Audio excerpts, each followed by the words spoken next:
Hello everyone, आप सभी का स्वागत है एनवी क्लासेस में। आज का टॉपिक है मंत्रिपरिषद और मंत्रिमंडल में क्या अंतर है, difference between council of minister और कैबिनेट मिनिस्टर्स। हम लोग जानते हैं कि आपका अंग्रेजों के द्वारा ही 1861 में विभागीय प्रणाली शुरू हुई थी, यानी विभाग जिसे आज वर्तमान में हम लोग मंत्रालय कहते हैं, जो मुख्यतः कैनिंग के समय में ये शुरुआत हुआ था, जिसे आज हम लोग मंत्रालय मिनिस्ट्री के रूप में हम लोग देखते हैं। सभी सरकार की अपनी मिनिस्ट्री होती है, याद रखिएगा। ऐसे बेसिकली जो मंत्री होते हैं वो लोकसभा में बैठते हैं, लोकसभा से ही मुख्यतः चुने जाते हैं। लेकिन ऐसा नहीं है, अगर सरकार जिसकी बन रही है लोकसभा में और उसके सदस्य अगर राज्यसभा में भी है तो वहां से भी वो मंत्रिमंडल में शामिल हो सकते हैं। एक चीज हमेशा ध्यान रखिएगा, जितने भी मंत्री बनेंगे वो सामूहिक तौर पर लोकसभा के प्रति उत्तरदायी होते हैं और व्यक्तिगत तौर पर ये लोग राष्ट्रपति के प्रति इनकी जवाबदेही होती है। तो चलिए देखते हैं काउंसिल ऑफ मिनिस्टर्स क्या होता है।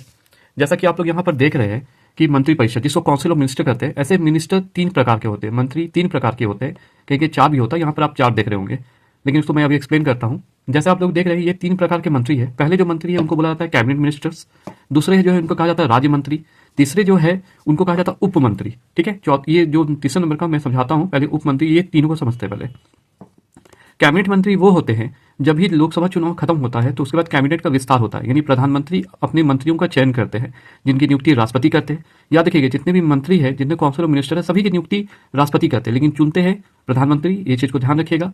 जितने भी कैबिनेट मिनिस्टर्स होते हैं वो लोकसभा या राज्यसभा से भी हो सकते हैं, इस चीज़ को ध्यान रखिएगा। और ये मुख्य मंत्री होते हैं जो प्रधानमंत्री के साथ मिलकर काम करते हैं, उनके साथ देश के लिए कानून बनाते हैं, डिसीजन लेते हैं। ये चीज़ को ध्यान रखिएगा। इन्हीं के मदद के लिए जो मंत्री होते हैं उन्हें राज्य मंत्री कहते हैं, जो कैबिनेट मंत्री की सहायता के लिए होते हैं। इस चीज़ को ध्यान रखिएगा। इनकी संख्या 1 होती है। मान लीजिए एक रेल मंत्री है तो उनके साथ एक राज्य मंत्री होगा, और राज्य मंत्री को सहायता करने के लिए एक उप मंत्री होगा जो राज्य मंत्री को सहायता करेंगे। इस चीज़ को ध्यान रखिएगा। यानी कैबिनेट मिनिस्टर अगर एक रेलवे मिनिस्टर है तो एक राज्य रेल मिनिस्टर होंगे, याद रखिएगा, राज्य मंत्री होंगे, और एक होंगे उन्हीं को सहायता देने के लिए उप मंत्री। ठीक है, इस चीज़ को ध्यान रखिएगा। लेकिन कभी कभी होता क्या है कि कैबिनेट मिनिस्टर है वो अगर बाहर चले गए, कहीं बाहर चले गए, किसी काम से चले गए, इनका पद उस समय रिक्त हो गया, मान लीजिए ऐसा होता है, तब ये जो राज्य मंत्री है जो कैबिनेट मंत्री के नीचे होते हैं उन्हें स्वतंत्र प्रभार दे दिया जाता है। तो ये कब होगा? जब कैबिनेट मंत्री अनुपस्थित हो, तब यही राज्य मंत्री जो है वो स्वतंत्र प्रभार के मंत्री बन जाएंगे। इनके पास वैसे पावर आ जाएंगे जो कैबिनेट मिनिस्टर के पास होंगे। तो इस समय एक नया मंत्रालय बन जाता है जिनको बोलता है राज्य मंत्री स्वतंत्र प्रभार। लेकिन ऐसे मंत्रियों की संख्या 3 होती है, कैबिनेट मिनिस्टर, राज्य मंत्री और उप मंत्री। इस चीज को ध्यान रखिएगा। उसी प्रकार आपका एक होता है मंत्रिमंडल, कैबिनेट मिनिस्टर्स। इसमें वैसे मंत्री बेसिकली मुख्य जो होते हैं वैसे लोगों को चुना जाता है जो सरकार यानी पीएम के साथ मिलकर देश के फैसले लेते हैं। ये इनकी शक्तियां कहीं ज्यादा होती है, यानी राज्य मंत्री से भी इनकी शक्तियां ज्यादा होती है। ये ज्यादा मजबूत होते हैं, ये मिलकर देश के फैसले लेते हैं, कानून बनाते हैं।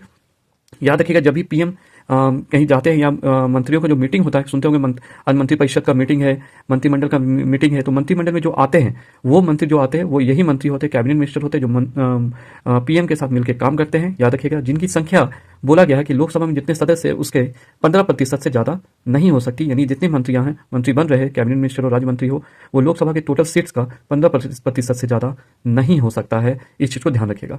तो इस प्रकार हम लोग आज जाने कि काउंसिल ऑफ मिनिस्टर्स क्या होते हैं और आपके मंत्रिमंडल क्या होते हैं, ये आज जाने। याद रखिएगा, ये सबसे पावरफुल यही होते हैं, यही कैबिनेट मिनिस्टर कहलाएंगे, और ये प्रधानमंत्री के साथ मिलकर जितने भी फैसले होते हैं, कानून बनाना होता है, यही बनाते हैं। याद रखिएगा, ऐसे हम लोग काउंसिल ऑफ मिनिस्टर बोलते हैं। क्यों? क्योंकि ये ग्रुप ऑफ मिनिस्टर्स है जिसमें बाकी लोग शामिल होते हैं, और इस प्रकार ही पूरा मंत्रालय हैंडल होता है कैबिनेट मिनिस्टर, राज्य मंत्री और उप मंत्री के द्वारा। तो आप सभी से उम्मीद करते हैं कि आप चैनल को लाइक सब्सक्राइब कर देंगे और इसी प्रकार वीडियो को देखते रहिए, हमारे चैनल के साथ बने रहिए। कुछ और न्यू इन्फॉर्मेटिव वीडियो के साथ मिलते हैं अगले क्लास में। बहुत बहुत धन्यवाद।